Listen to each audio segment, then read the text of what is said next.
नमस्कार, एक बार फिर से आप सभी का स्वागत है। मैं मीरा राजपूत। राहुल गांधी की यात्रा जिस तरीके से लगातार चल रही है, इसमें एक चीज काफी महत्वपूर्ण हो जाती है कि जिस भी रूट से वो होकर के गुजर रहे हैं, यानी कि जिस भी राज्य से, जिस भी क्षेत्र से होकर के लगातार वो अपनी यात्रा को जारी रखे हुए हैं, उस हर क्षेत्र में उनका प्रभाव भी बड़ा होता जा रहा है और राजनीति में भी एक बहुत बड़ा संग्राम भी शुरू हो चुका है।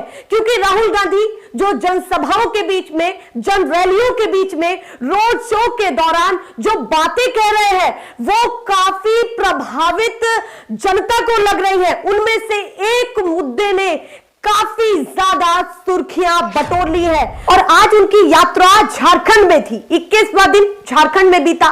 पर अगर मैं पिछले राज्यों की बात करूं तो पिछले राज्यों में से जब वो बिहार में थे, पूर्णिया के क्षेत्र में उनकी जनसभाएं, रोड शो चल रहा था। उस दौरान उनका एक भाषण काफी वायरल हुआ। उस भाषण में दो चीजें इतनी महत्वपूर्ण कही गई थी जो सीधे जनता के दिमाग में प्रभाव डाली और बिहार की राजनीति में भी एक बहुत बड़ी भूमिका भी तय कर दी, जिसको लेकर के अब बिहार की जनता के बीच में भी ये तमाम मुद्दे उठ रहे हैं। लगातार सोशल मीडिया प्लेटफॉर्म पर भी उनकी जनसभा की एक क्लिप लगातार वायरल हो रही है। पर इस बीच में सबसे ज्यादा जो चर्चाओं में रहा है वो है जनगणना का मुद्दा, क्योंकि उन्होंने सीधे मंच से दो टूक बात कही और ये कहते हुए दिखाई दिए कि चाहे ओबीसी वर्ग हो, चाहे एससी वर्ग हो, चाहे एसटी वर्ग हो, अति पिछड़ा वर्ग हो, आदिवासी समुदाय हो, उनकी जनगणना देश में आखिर क्यों नहीं हो रही है, ये उन्होंने साफ तौर पर कहा। उसके बीच में उन्होंने एक स्लोगन भी दिया,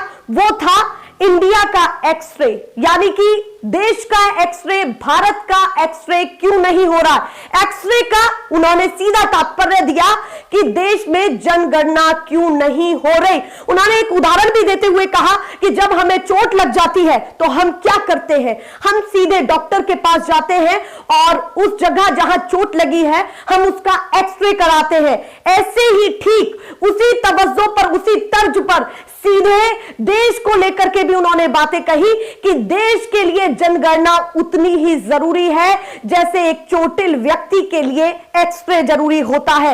ये उन्होंने साफ तौर पर मंच से बोला और लोग उनकी काफी सराहना, तारीफ करने लगे, क्योंकि बिहार हो या देश हो, देश में ओबीसी, एससी, एसटी का कितना बड़ा प्रभाव है ये हम और आप सभी जानते हैं। ये बातें उन्होंने क्यों छेड़ी, ये भी काफी महत्वपूर्ण है कि ओबीसी, एससी, एसटी को लेकर के वो क्यों जिक्र कर रहे हैं। वो है महत्वपूर्ण वजह सामाजिक न्याय, जो उन्होंने एक नाम दिया है कि इन वर्गों को बराबर का अधिकार नहीं मिल रहा है।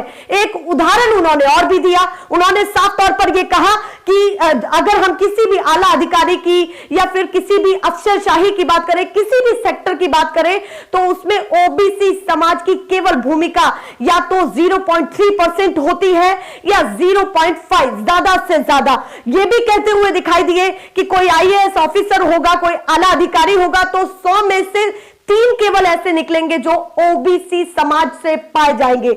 आगे उन्होंने यह भी कहा कि उद्योगपति, अगर हम सीधे बात करें कि बड़ी बड़ी कंपनियों की, देश की बड़ी कंपनियों की बात करें, अगर उनमें से 20 कंपनी बड़ी उठा लेते हैं तो एक भी ऐसा व्यक्ति नहीं पाएगा जो जिनका मालिक आदिवासी समाज से आता हो या फिर दलित समाज से आता हो, इन समाजों से ताल्लुक रखता हो। तो कहीं ना कहीं सीधे तौर पर वो इन सब चीजों को खुल करके बोल रहे हैं और ये कह रहे हैं कि अगर इतना बड़ा प्रभाव इन वर्गों का है तो ये हर सेक्टर में पीछे क्यों है, इनको पीछे क्यों रखा गया है। और इसी को लेकर के हर राज्य में राजनीति और भी ज्यादा गर्म हो गई है और इन्हीं सभी चीजों को लेकर के अब हर राज्य में राजनीति और भी ज्यादा गर्म हो गई है। बीजेपी एक्टिव होती दिखाई दे रही है क्योंकि राहुल गांधी ने एक इतने बड़े मुद्दे पर बातचीत की, खुल करके बोला और हर जनसभा में, हर रोड शो में वो लगातार बोल रहे हैं। और दूसरी चीज जो उन्होंने बिहार की जनसभा में काफी महत्वपूर्ण कही वो है मखानों को लेकर के कहा। जैसे ही वो मंच पर पहुंचे थे, राहुल गांधी मंच पर पहुंचे, लोगों के बीच उनका अभिवादन स्वीकार कर रहे थे, तो उस बीच में वहां की जनता ने, वहां के लोगों ने उनको 10 किलो मखाने की माला पहना करके उनका स्वागत किया। किसानों का अपना तरीका था, पर उन्होंने उसी मखाने की माला को कैमरे के बीच में रख करके उसी पर ही सवाल डाल दिया और सीधे कहा कि ये जो 10 किलो की माला मुझे मखाने की पहनाई गई है, आपको पता है क्या कि ये जो 10 किलो के मखाने ये अमेरिका में कितने के बिकेंगे। उन्होंने साफ तौर पर ये कहते हुए दिखाई दिए कि ये 10 किलो के मखाने, जब मैंने सर्च किया कि मैं यहां बैठा बैठा सर्च कर रहा था, तो मैंने ये चीज देखी कि ये 15,000 के 10 किलो के मखाने हैं। लोगों से पूछते हुए उन्होंने आगे ये भी कहा कि बताइए आपको कितने रुपए मिलते हैं इस मखाने के, 1 किलो मखाने के कितने रुपए मिलते हैं। तो उन्होंने ये भी कहा कि मुझे पता है 250 रुपए किलो आपको इस मखाने के रुपए मिलते हैं। और इन्हीं तमाम मुद्दों को लेकर के वो लगातार उस जनसभा में दिखे और धारदार बातें करते हुए भी दिखे।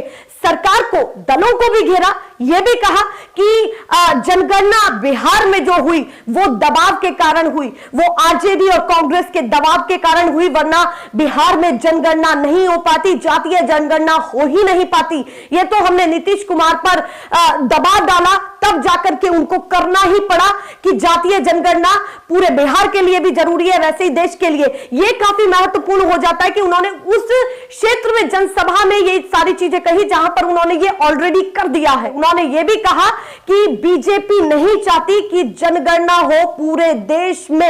यह काफी महत्वपूर्ण है कि उन्होंने साफ तौर पर यह कहते हुए दिखे कि बीजेपी नहीं चाहती है, कतई भी ये नहीं चाहती कि देश में जातीय जनगणना हो और इसका प्रभाव, इन बातों का प्रभाव और बड़ा हो। इसीलिए ये सारी चीजें हो रही हैं। ऐसे धारदार भाषण देते हुए लगातार राहुल गांधी दिख रहे हैं। इस बीच में एक तस्वीर भी उनकी काफी वायरल हुई कि वो जब किसानों के बीच में गए, खाट पर बैठे, तो बिल्कुल देसी अंदाज में वो दिखे कि एक गमछा डाल करके और बांध करके लोगों के बीच में उन्हीं के तरीके से ढल करके उनसे बातचीत कर रहे थे।